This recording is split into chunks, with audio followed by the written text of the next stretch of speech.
Vitiligo അഥവാ വെള്ളപ്പാണ്ട് ഇതൊരു ഓട്ടോ ഇമ്മ്യൂൺ ഡിസോർഡറാണ്. ഓട്ടോ ഇമ്മ്യൂൺ എന്ന് പറയുമ്പം നമ്മളെ ഇമ്മ്യൂൺ സിസ്റ്റത്തിനെ, അതായത് ഇമ്മ്യൂൺ സിസ്റ്റം നമ്മളെ കോശങ്ങളിലെ തന്നെ ആക്രമിക്കുന്നൊരവസ്ഥയാണ് ഓട്ടോ ഇമ്മ്യൂൺ ഡിസോർഡർ എന്ന് പറയുന്നത്. ഈ വെള്ളപ്പാണ്ട് എന്ന് പറയുമ്പം നമ്മളെ ശരീരത്തിൽ അവിടെയും ഇവിടെയൊക്കെ ആയിട്ട്, അതായത് ശരീരത്തിൽ ജനറലൈസ്ഡ് ആയിട്ടുണ്ടാവാം, ചില ഏരിയാസിൽ മാത്രമേ ഉണ്ടാവാം, അല്ലെങ്കിൽ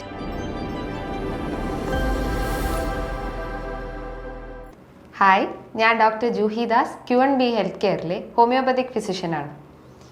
വിറ്റിലിഗോ അഥവാ വെള്ളപ്പാണ്ട് ഇതൊരു ഓട്ടോ ഇമ്മ്യൂൺ ഡിസോർഡറാണ്. ഓട്ടോ ഇമ്മ്യൂൺ എന്ന് പറയുമ്പം നമ്മളെ ഇമ്മ്യൂൺ സിസ്റ്റത്തിനെ, അതായത് ഇമ്മ്യൂൺ സിസ്റ്റം നമ്മളെ കോശങ്ങളിലെ തന്നെ ആക്രമിക്കുന്നൊരവസ്ഥയാണ് ഓട്ടോ ഇമ്മ്യൂൺ ഡിസോർഡർ എന്ന് പറയുന്നത്.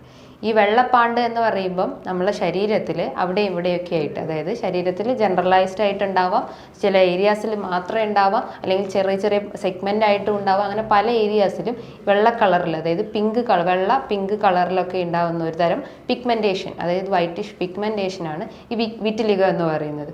നമ്മളെ ബോഡിയിൽ പിഗ്മെൻറ്റ്, അതായത് ബോഡിക്ക് കളർ കൊടുക്കുന്നത്, അതായത് നമ്മളെ ഹെയർ, സ്കിന്ന്, ഐസിനൊക്കെ കളർ കൊടുക്കുന്ന ഒരു പിഗ്മെൻ്റാണ് മെലാനിൻ. മെലാനിൻ ഉണ്ടാക്കുന്നത് മെലാനോസൈറ്റ്സ് എന്ന് പറഞ്ഞിട്ടുള്ള കോശങ്ങളിൽ നിന്നാണ്. അപ്പം ഈ ഒരു മെലാനിൻ്റെ പ്രൊഡക്ഷൻ, ഉൽപാദന ശേഷി, അതിൽ ആ മെലാനിൻ പ്രൊഡക്ഷൻ ഇല്ലാതാവുമ്പോഴാണ് നമ്മളെ ബോഡിയിൽ വിറ്റിലിഗോ എന്നൊരു രോഗം വരുന്നത്. അതായത് ആ ഒരു പിഗ്മെൻറ്റ്, അതായത് ബോഡിക്ക് പിഗ്മെൻറ്റ് കൊടുക്കുന്ന ആ ഒരു മെലാനിൻ ഇല്ലാത്തൊരവസ്ഥ, അവിടെ ഡെഫിഷ്യൻ്റ് ആയിട്ടുള്ളൊരവസ്ഥയാണ് ഈ വിറ്റിലിഗോ എന്ന് പറയുന്നത്. ഇതൊരു ഓട്ടോ ഇമ്മ്യൂൺ ഡിസോർഡറാണ്. ഒരു 30% ഇതൊരു ജെനറ്റിക് ഫാക്ടറും ഇതിൽ ഇൻവോൾവ് ചെയ്തിട്ടുണ്ട്.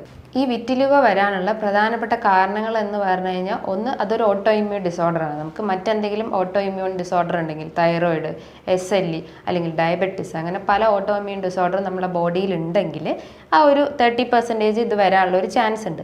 മറ്റൊരു പ്രധാനപ്പെട്ട കാരണം എന്ന് പറഞ്ഞു കഴിഞ്ഞാൽ, നമുക്ക് അമിതമായിട്ടുള്ള ടെൻഷൻ, അമിതമായിട്ടുള്ള സ്ട്രെസ് ഉണ്ടെങ്കിൽ ഈ ഒരു മെലാനോസൈറ്റ്സിൻ്റെ പ്രൊഡക്ഷൻ അല്ലെങ്കിൽ മെലാനിൻ്റെ പ്രൊഡക്ഷൻ, ഉൽപ്പാദനം കുറയുകയും അങ്ങനെ വിറ്റിലിഗോ വരാനുള്ള ഒരു ചാൻസ് ഉണ്ട്. അതേപോലെ തന്നെ നമുക്ക് ഒരു മറ്റൊരു ഫാക്ടർ എന്ന് പറഞ്ഞു കഴിഞ്ഞാൽ, നമുക്ക് എന്തെങ്കിലും ഇൻഫെക്ഷൻസ്, ബോഡിയിൽ വേറെ എന്തെങ്കിലും ഇൻഫെക്ഷൻസ് ഉണ്ടെങ്കിലും ഈ ഒരു വിറ്റിലിഗോ വരാനുള്ള ഒരു ചാൻസ് ഉണ്ട്. അതേപോലെ തന്നെ പ്രധാനപ്പെട്ട ഒരു കാരണമാണ് വൈറ്റമിൻ B12 ഡെഫിഷ്യൻസി. ഈ വൈറ്റമിൻ B12 ഡെഫിഷ്യൻസി മൂലമാണ് നമ്മളെ ബോഡിയിൽ പെർനീഷ്യസ് അനീമിയ എന്ന് പറഞ്ഞിട്ടുള്ള അനീമിയ ഉണ്ടാക്കുന്നത്. അപ്പോൾ ആ ഒരു വൈറ്റമിൻ ഡെഫിഷ്യൻ്റ് ആയി കഴിഞ്ഞാൽ വിറ്റിലിഗോ വരാനുള്ള ഒരു ചാൻസ് ഉണ്ട്.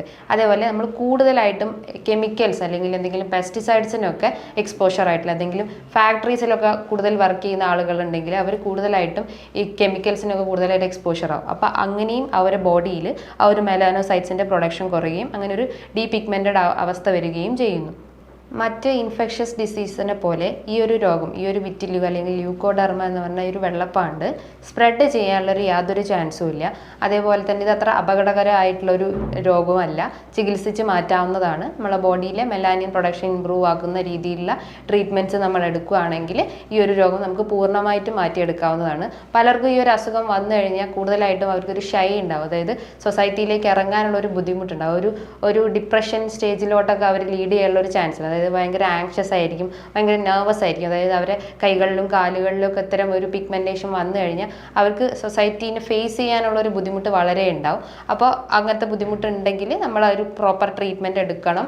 ആ ഒരു മെൻ്റൽ ഇഷ്യൂസൊക്കെ മാറ്റിയിട്ട് നമ്മൾ പ്രോപ്പർ കൺസൾട്ടേഷൻ എടുത്തിട്ട് ആ ഒരു മെഡിസിൻസ് ഒക്കെ സ്റ്റാർട്ട് ചെയ്യാവുന്നതാണ്. ഇനി ഈ ഒരു വിറ്റിലിഗോ എഫക്റ്റ് ചെയ്യുന്ന ഏരിയാസ്, ഏതൊക്കെ റീജിയൻസിലാണ് ഇതിന് പ്രധാനമായിട്ടും എഫക്റ്റ് ചെയ്യുന്നത് നോക്കാം. പ്രധാനമായിട്ടും ഇത് കണ്ണിന് ചുറ്റുമായിട്ട് വരാം, അല്ലെങ്കിൽ നമുക്ക് ലിപ്സിന് ചുറ്റുമായിട്ട് വരാം. പ്രധാനമായിട്ടും കൈകളിൽ ഈ ഒരു സർഫസിൽ വരാം, കാലിൽ വരാം. അങ്ങനെ പല ഏരിയാസ്, ജെനൈറ്റൽ റീജിയൻസിലും, മെയിൽസിലും ഫീമെയിൽസിലും ജെനൈറ്റൽ റീജിയൻസിലൊക്കെ ഈ ഒരു വിറ്റിലിഗോൻ്റെ ഒരു പിഗ്മെൻറ്റേഷൻ കാണപ്പെടുന്നതാണ്.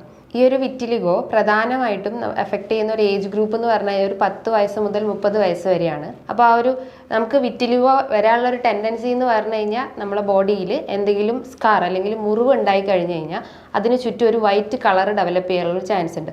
അപ്പോൾ നമുക്ക് മനസ്സിലാക്കാം ആ ഒരു സൈനാണ് നമ്മളെ ബോഡിയിൽ വിറ്റിലിഗോ വരാനുള്ള ഒരു ചാൻസ് എന്ന് പറയുന്നത്. ഈ ഒരു വിറ്റിലിഗോ ആണെന്ന് കരുതി നമ്മൾ പല അസുഖങ്ങളും ആയിട്ട് തെറ്റിദ്ധരിക്കപ്പെട്ടിട്ടുണ്ട്. അതായത് പ്രധാനമായിട്ടും ഇഡിയോപ്പതിക് ഗട്ടേറ്റ് ഹൈപ്പോമെലനോസിസ് എന്ന് പറയുന്നത്. ഇഡിയോപ്പതിക് ഗട്ടൈറ്റ് ഹൈപ്പോമെലനോസിസ് എന്ന് പറഞ്ഞു കഴിഞ്ഞാൽ നമ്മുടെ ശരീരത്തിൽ ഒരു ചെറിയ ചെറിയ കുത്തുകൾ, ഒരു പിൻ പോയിന്റ് സൈസ്, അതായത് 0.5 അല്ലെങ്കിൽ ഒരു 1/2 സെൻറ്റിമീറ്റർ നീളത്തിലുള്ള ഒരു സൈസ് രീതിയിലുള്ള ഒരു പിഗ്മെൻറ്റേഷൻ വരുവാണെങ്കിൽ അത് ഇഡിയോപ്പതിക് ഗട്ടൈറ്റ് ഹൈപ്പോമെലനോസിസ് എന്ന് പറയും. അതേപോലെ കുട്ടികളിലാണെങ്കിൽ നേവിയസ് പിഗ്മെൻറ്റേഷൻ എന്ന് പറയും. അതായത് ഒരു മറുക് പോലെ ചെസ്റ്റ് റീജിയനിലൊക്കെ കുട്ടികളിൽ ഒരു വൈറ്റ് പാച്ചസ് പോലെ കാണപ്പെടുകയാണെങ്കിൽ അതിന് നേവിയസ് പിഗ്മെൻറ്റേഷൻ എന്ന് പറയുന്നു. അതേപോലെ തന്നെ കോണ്ടാക്ട് ല്യൂക്കോഡെർമ, നമ്മൾ എന്തെങ്കിലും കെമിക്കൽസിന് എന്തെങ്കിലും പെസ്റ്റിസൈഡ്സോ അല്ലെങ്കിൽ നമ്മൾ എന്തെങ്കിലും യൂട്ടൻസിൽസോ അല്ലെങ്കിൽ എന്തെങ്കിലും ഓർണമെന്റ്സിനൊക്കെ കൂടുതലായിട്ട് എക്സ്പോഷർ ആയി കഴിഞ്ഞ് കഴിഞ്ഞാൽ നമ്മളെ ബോഡിയിൽ ഈ ഒരു വൈറ്റ് പാച്ചസ് ആയിട്ട് കാണപ്പെടാം. അത് എല്ലാ ഏരിയാസിലും ഇല്ല, ചില റീജിയൻസിലും മാത്രമേ ഈ ഒരു കോണ്ടാക്ട് ല്യൂക്കോഡെർമ വരിക. അപ്പം അതോടൊപ്പം തന്നെ പിട്രിയാസിസ് അൽബ എന്ന് പറഞ്ഞു കഴിഞ്ഞാൽ ഇതേപോലെ തന്നെ വൈറ്റ് പാച്ചസ് ആയിട്ട് കുട്ടികളിൽ, അതായത് ഒരു 10 വയസ്സ് മുതൽക്കുള്ള കുട്ടികളിൽ കാണപ്പെടുന്നതാണ് പിട്രിയാസിസ് അൽബ. അപ്പോൾ ഇത്തരം രോഗങ്ങൾ ഉണ്ടെങ്കിൽ ചിലപ്പം പല ആളുകളും തെറ്റിദ്ധരിക്കും ഇത് വിറ്റിലിഗോ ആവാനുള്ള ഒരു ചാൻസ് ഉണ്ട്, അല്ലെങ്കിൽ വിറ്റിലിഗോ ആണെന്ന് തെറ്റിദ്ധരിക്കും. പക്ഷേ യൂഷ്വലി വിറ്റിലിഗോ എന്ന് പറഞ്ഞു കഴിഞ്ഞാൽ അതിൻ്റെ ഒരു പിഗ്മെൻറ്റേഷൻ എന്ന് പറഞ്ഞു കഴിഞ്ഞാൽ ഒരു വൈറ്റ് അല്ലെങ്കിൽ ഒരു പിങ്കിഷ് പിഗ്മെൻറ്റേഷൻ ആണ്. ഡാർക്ക് പിങ്കിഷ് കളറിലായിട്ടായിരിക്കും നമ്മളെ ആ ഒരു ഏരിയാസിലൊക്കെ ഒരു പിഗ്മെൻറ്റേഷൻ കാണിക്കുക. പ്രധാനമായിട്ടും ഞാൻ പറഞ്ഞു അതൊരു ലോക്കലൈസ്ഡ് ആയിട്ട് കാണിക്കാം അല്ലെങ്കിൽ ജനറലൈസ്ഡ് ആയിട്ട് കാണിക്കാം. അതായത് ലിപ്സ്, ഫേസിൽ, കൈകാലുകളിൽ, ജനൈറ്റൽ റീജിയൻ, അങ്ങനെ പല ഏരിയാസിലും ഈ ഒരു വിറ്റിലിഗോൻ്റെ പിഗ്മെൻറ്റേഷൻ കാണിക്കുന്നതാണ്. ഈ ഒരു വിറ്റിലിഗോ എന്ന് പറഞ്ഞാൽ ക്ലാസിഫൈ ചെയ്യുമ്പോൾ പല രീതിയിലായിട്ട് ക്ലാസിഫൈ ചെയ്യുന്നുണ്ട്. യൂണിവേഴ്സൽ വിറ്റിലിഗോ എന്ന് പറയാം, ജനറലൈസ്ഡ് വിറ്റിലിഗോ എന്ന് പറയാം, സെഗ്മെന്റൽ വിറ്റിലിഗോ എന്ന് പറയാം, അതുപോലെ എക്രോഫേഷ്യൽ വിറ്റിലിഗോ എന്ന് പറയാം. എക്രോഫേഷ്യൽ എന്ന് പറഞ്ഞാൽ നമ്മളെ കയ്യിലും ഫേസിലൊക്കെ കാണുന്നതിനാണ് എക്രോഫേഷ്യൽ വിറ്റിലിഗോ എന്ന് പറയാം. അങ്ങനെ പല രീതിയിൽ ഈ ഒരു വിറ്റിലിഗോനെ നമ്മൾ തരംതിരിച്ചിട്ടുണ്ട്. അപ്പം ഏതാണ് വിറ്റിലിഗോ അല്ലെങ്കിൽ ഏതാണ് മറ്റു അസുഖം നമ്മൾ ഒരു ഡോക്ടറെ കൺസൾട്ട് ചെയ്താലേ നമുക്ക് സാധിക്കുന്നുള്ളൂ. അപ്പം ആ ഒരു പിഗ്മെൻറ്റേഷൻ എത്രത്തോളം ഉണ്ട് അല്ലെങ്കിൽ അതിൻ്റെ സൈസ് എത്രത്തോളം ഇൻക്രീസ് ചെയ്തിട്ടുണ്ടെന്ന് നമുക്കൊരു ഡോക്ടറെ കൺസൾട്ടേഷൻ ചെയ്തതിൽ മാത്രമേ നമുക്ക് അറിയാൻ സാധിക്കുള്ളൂ.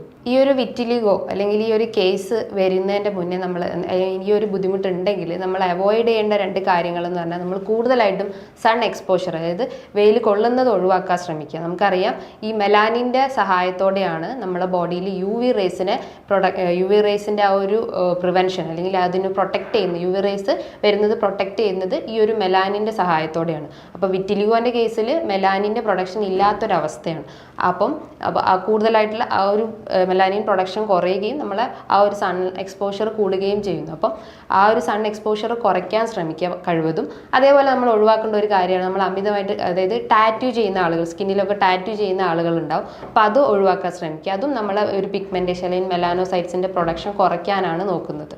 ഈ ഒരു വിറ്റിലിഗോ കേസിന് നമ്മൾ ഡയറ്ററി മാനേജ്മെൻറ്റ് അല്ലെങ്കിൽ ഡയറ്റിൻ്റെ അകത്ത് നമ്മൾ ഒഴിവാക്കേണ്ട ഭക്ഷണങ്ങൾ എന്ന് പറഞ്ഞു കഴിഞ്ഞാൽ സിട്രസ് ഭക്ഷണങ്ങൾ, അതായത് ഓറഞ്ച്, മൊസംബി, അതേപോലെ ടൊമാറ്റോ, ക്രൂസിഫറസ് വെജിറ്റബിൾസ്, അങ്ങനത്തെ സിട്രസ് കണ്ടൻസ് ഉള്ള ഭക്ഷണങ്ങൾ ഒഴിവാക്കുക. അതായത് വൈറ്റമിൻ സി റിച്ച് ആയിട്ടുള്ള ഭക്ഷണങ്ങൾ ഒഴിവാക്കാൻ നോക്കുക. അതേപോലെ തന്നെ റെഡ് മീറ്റ് എന്ന് പറയുമ്പോൾ പോർക്ക്, ബീഫ്, മട്ടൺ, അതൊക്കെയാണ് റെഡ് മീറ്റ്. ഇതും കൂടുതലായിട്ട് എടുക്കുകയാണെങ്കിൽ നമ്മുടെ ബോഡിയിൽ ഈ ഒരു പിഗ്മെൻ്ററി പ്രശ്നങ്ങൾ ഉണ്ടാക്കുന്നതാണ്.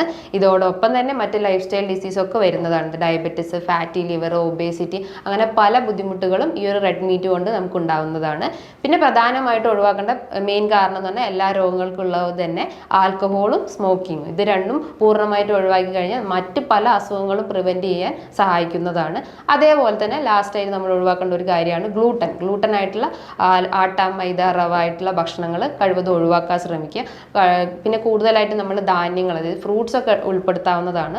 പകരം ഈ ഗ്ലൂട്ടൻ ഒഴിവാക്കിയിട്ട് ഇത്തരം ഫ്രൂട്ട്സ് ഒക്കെ മെയിൻറ്റെയിൻ ചെയ്യാൻ നോക്കുന്നതാണ്. ഇനി എന്തൊക്കെയാണ് ഡയറ്റ്, അതായത് വിറ്റിലിഗോ പേഷ്യൻസ് ഫോളോ ചെയ്യേണ്ട ഡയറ്റ് എന്തൊക്കെയാണെന്ന് പറഞ്ഞു കഴിഞ്ഞാൽ alpha linoleic acid, folic acid, vitamin B12, ഈ 3 ഡയറ്റ് നമ്മൾ ഭക്ഷണത്തിൽ ഉൾപ്പെടുത്തി കഴിഞ്ഞാൽ വിറ്റിലിഗോ എന്ന അസുഖത്തെ നമുക്ക് പൂർണ്ണമായിട്ടും മാറ്റിയെടുക്കാവുന്നതാണ്. ആൽഫ ലിനോയിക് ആസിഡ് അടങ്ങിയിട്ടുള്ള ഭക്ഷണങ്ങൾ എന്ന് പറഞ്ഞാൽ പംകിൻ സീഡ്സ് അല്ലെങ്കിൽ ഫ്ലാക്സ് സീഡ്സ്, നട്ട്സിൽ നോക്കുമ്പോൾ ബദാം, വാൽനട്ട്സ് ഒക്കെ, ഇതൊക്കെ കൂടുതലായിട്ടും ആൽഫ ലിനോയിക് അടങ്ങിയിട്ടുള്ള ഭക്ഷണങ്ങളാണ്. അതേപോലെ വൈറ്റമിൻ B12 അടങ്ങിയിട്ടുള്ള ഭക്ഷണം എന്ന് പറഞ്ഞാൽ മിൽക്ക് അല്ലെങ്കിൽ ലീഫി വെജിറ്റബിൾസ്, ഫിഷ് അല്ലെങ്കിൽ ചിക്കൻസ്, ഇതിൻ്റെ അകത്ത് കൂടുതലായിട്ടും വൈറ്റമിൻ B12 അടങ്ങിയിട്ടുള്ള ഭക്ഷണങ്ങളാണ്. അപ്പോൾ വൈറ്റമിൻ B12ൻ്റെ കുറവ് മൂലം നമുക്ക് അനീമിയയിലേക്ക് വരെ അസുഖം വരാനുള്ള ഒരു ചാൻസ് ഉണ്ട്. അപ്പോൾ കൂടുതലായിട്ടും വൈറ്റമിൻ B12 അടങ്ങിയിട്ടുള്ള ഭക്ഷണങ്ങൾ കൂടുതലായിട്ട് ഉൾപ്പെടുത്താൻ നോക്കുക. അതേപോലെ തന്നെ ഉൾപ്പെടുത്തുന്നതാണ് ആൽഫ ലിനോയിക് ആസിഡ്. അതേപോലെ തന്നെ ഫോളിക് ആസിഡ് പ്രഗ്നന്റ് ലേഡീസിലൊക്കെ കൊടുത്തു കഴിഞ്ഞാൽ ആ ഒരു അമ്മയ്ക്കും കുഞ്ഞിനും ഈ ഒരു വിറ്റിലിഗോ വരാനുള്ള ഒരു ചാൻസ് കുറയ്ക്കാവുന്നതാണ്. ഈ ഒരു 3 ഡയറ്റ് നമ്മൾ ഭക്ഷണത്തിൽ കൂടുതലായിട്ട് ഉൾപ്പെടുത്താവുന്നതാണ്. ഇനി ഇതുമായി ബന്ധപ്പെട്ട് എന്തെങ്കിലും സംശയങ്ങളുണ്ടെങ്കിൽ താഴെ കാണുന്ന നമ്പറിൽ നിങ്ങൾക്ക് കോൺടാക്റ്റ് ചെയ്യാവുന്നതാണ്. ഇനിയും മറ്റൊരു വീഡിയോയുമായി വീണ്ടും കാണാം. താങ്ക്